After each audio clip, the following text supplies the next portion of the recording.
All right. Thanks for coming, everybody. No opening statement this week. Just open up for questions. BJ, with scheduling, would you have any interest in scheduling a big brand name team like from the SEC or Notre Dame down the road? Notre Dame, like last played here in the 30s, there'd be a lot of interest in that. And also your thoughts about the Big Ten schedule, the unbalanced schedule, the 9 games. Do you see that? Do you like that? And do you see the possibility of going to a 10th game, and would that have to prompt a 13-game schedule then? Some of your thoughts on all of that? Yeah, well, answer your first question first. We're scheduling 10 years out, 15 years out, 20 years out already. We're still playing in games that we didn't necessarily as a staff schedule. Our administration takes care of all that. Administrations prior to that take care of that, just like we're scheduling out 10, 15, 20 years from now. So I think you always want to think that way. Some of the best brands in college football we'd love to be able to have here, come to Huntington Bank and also go to those places. But those are for decisions as we keep moving forward and seeing what slots are open and what years are open, but definitely open to that, to answer your first question. The second question with the nine-game conference schedule, those are for decisions outside of me. They really are. I mean, the day-to-day operations for us is doing everything we can to be 1-0 against Colorado. I know it's kind of a generic answer, but I do think as the college football format changes, change is inevitable, as I've said since I've been here. And look how much 5 years ago college football's changed from when we first got here. Not because of us, I'm saying just in general. It'll continue to change that way. Whatever's good for the student athlete, I'm all about.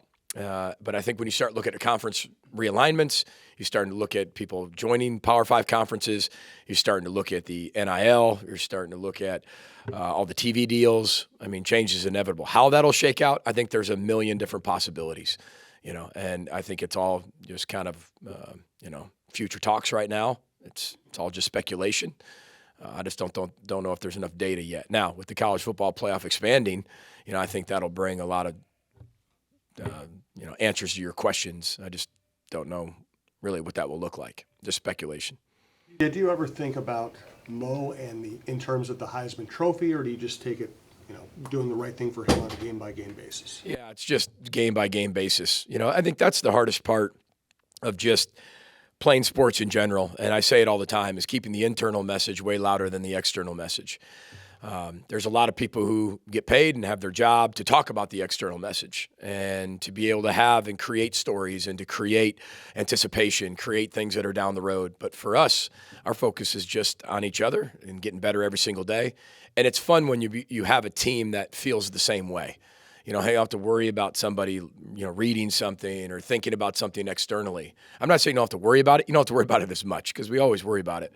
But I do think we have really talented, skilled players that, the more success a team has, the more individual success they will have. And I think they do understand that. And they've been through a lot. So I think that's what our focus is. 1-0 against Colorado and keep it on that. Mike Sanford and Clay Patterson coming back into town this weekend. What are the challenges of having two guys come back and play against them when they know your personnel so well? Yeah, Coach Chance as well. Mike, Clay, Rod, done a lot for our program. Have a lot of respect for all three of those men. You stay in this profession long enough, you're always going to play against people that either worked with you, played with you in college, were on the same staff somewhere, some way. Every game's its own entity. Every year is its own entity. And they have a different personnel. They have different personnel they had last year. We have different personnel than we had last year. We have different schematics that we had last year. They have different schematics I had last year. So again, it's a one-game championship season. But if you stay in the profession long enough, you're going to run into games like that. But nothing but respect for those individuals that were with us at one point and moved on. PJ, I keep thinking about how much faster your defense plays now versus 3 or 4 years ago. That component, how much of a priority was that when you went out to recruiting or just how you want your defense to play? Yeah, I mean, you've got to in this league, you got to play incredible defense, I think, to win. I think that as you kind of looked at the college football landscape, I think change is inevitable. You have to be willing to change, and I think you have to be able to be a complete team to win and win at a really high level. I'm not saying you got to just outscore people. And offense is more important than defense, or you just have to stop people because you still have to score points if you're going to stop people. But I do think that the importance of having complementary offense and defense and special teams is more important now than it's ever been. And I think that's one thing that we looked at as a staff and saying, how can we build something here that's complementary, where our offense is going to complement the style of defense we play. The style of defense will complement the style of offense we play. And then the special teams, how we play special teams, will be able to bridge the gap of those two and connect those two. So that's what the whole mission was at the beginning, was finding a way to play complementary football, which, again, that's a whole different study for you, Daniel. At one point, is just what does complementary football actually look like? Because we take a lot of pride in that. And I think that's one thing that over the last 10 years, when you look back at times we've had success, we've been very complementary. And that's another conversation down the road of what that word actually means within our walls. But I think that was the mission. And I think Coach Rossi's done a really good job of building our defense schematically, doing what our players can do. And every year we've been in it, we've been able to do a little bit more. And more doesn't mean just more stuff. It might even mean less, but being able to do more within the game. And I think that's a credit to him and what he's been able to do. PJ, going As well as our players. I mean, they're the ones that have to go out and execute it, you know. But you look at our personnel, and I'm sorry to go on a tangent, but I just thought of this too, Chip, is when you come to practice and you get a chance to watch us, we were in, the game at the end of the last few plays of the game. When you look at that defensive line, those are all freshmen. And you look at them and you're like, hey, they actually physically might look bigger and better than what we have that are older. That's what we're working towards. And it's harder and harder with NIL and transfer portal. I get all that. But hopefully we're creating an experience enough where people really want to be here, want to stay, and they get enough NIL opportunities when they're here to be able to keep creating that as we keep moving forward. And we know we're going to have to change and adapt and do all those things. But when you look at that, I mean, there was Devin Eastern out there, and you look at Anthony Smith that was out there, and you look at Hayden Schwartz, and you start looking at these guys, with Logan Richter in there. I mean, that was a good-looking D-line that's going to be around a long time. And when you look down, because a head coach, we're always looking down the road. Even with the NIL, transfer portal, and all that, you're always looking down the road with your roster management. So, yes, that has been, to answer your question very simply, yes. I mean, you look at all that when you're building a team. Going back to Saturday after the Mike Brown-Stevens fumble, what is kind of the process with you and Chiraka to kind of go right back to the passing game like you did? Yeah, I mean, you got to be able to, Michael Brown-Stevens or anybody, they built up a lot of trust, right? And things are going to happen. It's football, right? Look at the National Football League yesterday. Look at college football 2 days ago. Things happen. But it's the old cliche. It's not what happens to you, but this whole program, this hyperculture is built on the last R, and that's response. And I would say maybe 2 years ago he doesn't respond that way and come back with 22 yards of yak on the next play when he catches the ball, breaks 4 tackles, protects the football, and then has a big game for us. That's him overcoming all the challenges he's had, him making himself a really good football player, him embracing the coaching, embracing the culture, understanding that life's really about the response, not what happens to you, what happens within you. And he's grown tremendously as a person on the field and off the field. And that's what you see, right? When you're a better person, you're gonna ultimately become a better player, right? And I think that's a perfect example of Michael Brown-Stevens. He's become a better person, and you saw that response in how he played with that one play. And people just look at it, it's just one play. But it's not just one play. That one play, the ability to respond like that under the pressure of the situation after something that, happens, with the culture being the ball as a program, to respond the way he did takes a while for that to happen. And I'm really proud of him for doing that. And that just shows the growth that we have. And it shows the trust Coach Chiraka has in him. You saw Lemeki Brockington make a huge catch for us. And there was discussion about him in that particular play, during the week. And Kirk was adamant about it that, listen, under the pressure of the situation, I have to see what this young man can do. We got to answer questions with a lot of these skilled players and these playmakers. And for him, Kirk wasn't here 2 years. This is his first year back. I mean, we might know what some guys can do, but Kirk's still even learning that. Watching our players, 2.5, almost 3 years ago, perform now. So Lemeki Brockington's a great example of that. Put him in the pressure of the situation. Can he make the play? And he did a great job of that. Yeah, that complementary football you're talking about, running the ball, is certainly part of that equation. Do you think it's always important to have a player like Mo, who's sort of that, game-breaking type back, or is it simply important to be able to run the ball well, regardless of if you are in a committee type situation in some seasons. Well, obviously, you'd always like to have a bunch of Mo's, more Mo's, just Mo's. Just keep bringing them, right? But he's special. But when you look back, when you have a back like that, think back to last year. We didn't have him, we didn't have Trey, you didn't have Bryce, and you're pulling Derek LeCaptain off of defense and bringing him on offense, and then you have freshmen, and you're still able to win 9 games. You're still able to win conference games, still able to win at a high level. You don't trade that complementary style for that. There's going to be years that you can stay healthy. There's going to be years that you don't stay healthy. But that doesn't change your entire schematics. It doesn't change your philosophy. You just have to get from point A to point B a little differently, right? And that might have to be running the football more creatively. You might have to find unique ways to run the football. You might have to, not just your personnel, but you might have to throw the football more. But that goes back to the balance part of that, not just running the football, what makes us us. We'd love to be able to control the ball, 44 minutes and 40 minutes. That fits our style. But if we're not scoring points in doing that, then it turns into a game that everybody looks on paper like, well, you're supposed to win, but you didn't. So all 3 phases have to work in sync. But would we always like to have a player like Mo? Absolutely. That's the goal in recruiting, is continue to bring in players like that that have unique styles, that can break tackles. The X's and O's is one thing, but it's always about the Jimmies and the Joes. We can put on the board an X and an O, and it looks great on paper. But then you've got to go execute it, and those people get scholarships, and those coaches get paid too, and those players are good too. And then you got to have playmakers. And, we're better when we have playmakers. The reaction of everyone when Preston Jones scored for the first time since his injury. What did that moment mean to you and the entire program? So it's such an important person on this football team, not just a player. He's overcome a lot with his surgeries. He's an unbelievable person. I tell him all the time, I said, listen, by the time you become an orthopedic surgeon, I'm going to need my shoulders and knees replaced. I said, put me down for 4 surgeries, because he's so smart, so intelligent, but he's such a selfless player. He's willing to do whatever it takes. And there's a lot of things you don't know that I know, that he's incredibly selfless to do whatever it takes for this football team to be successful. And to watch him take that ball, run the way he did, he knows that we could get to him.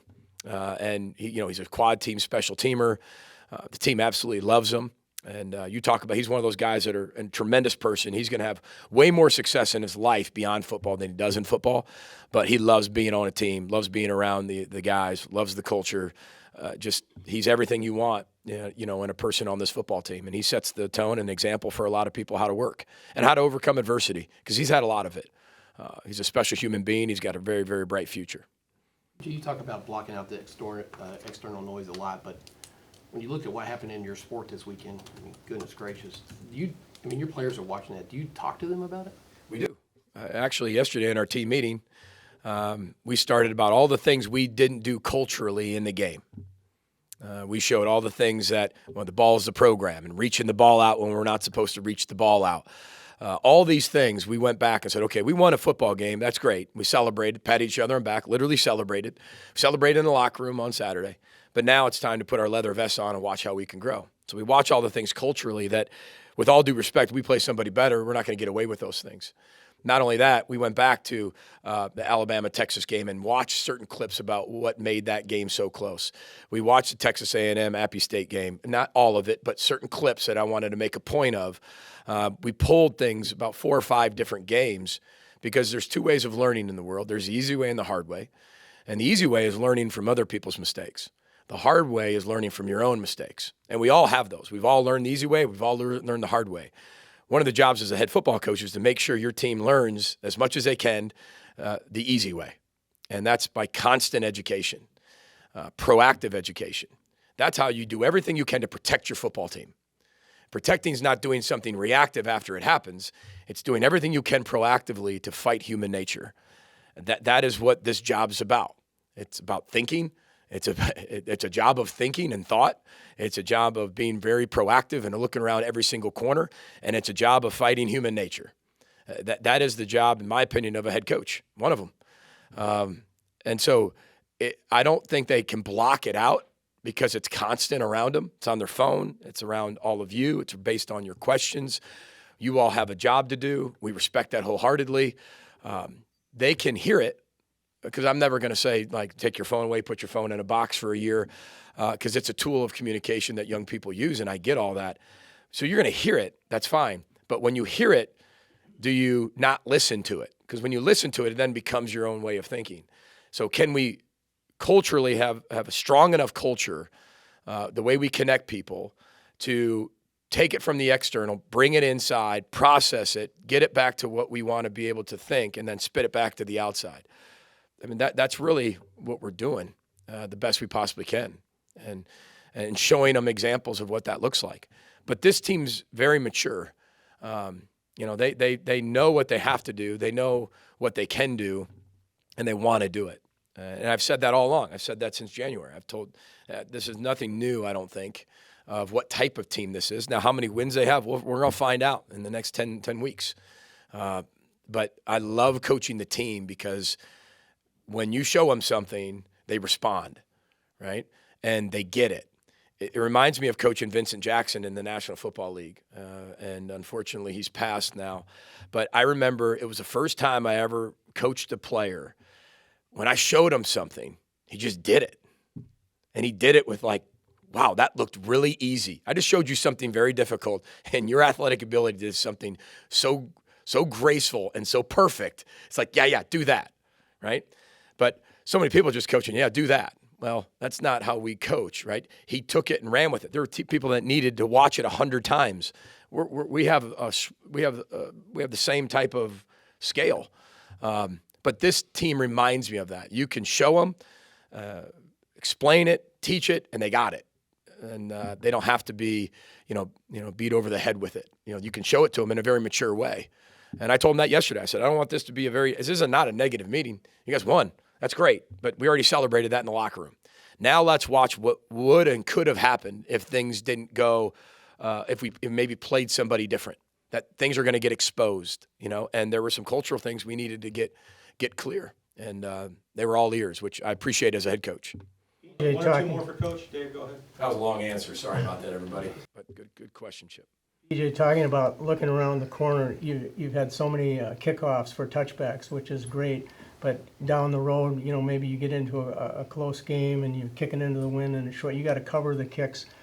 What do you do when you're not getting that much reps or practice in a game and covering the kicks as far as your kickoff team? How do you approach that? Yeah, it's fighting human nature. Again, it comes back to those words because he's very talented.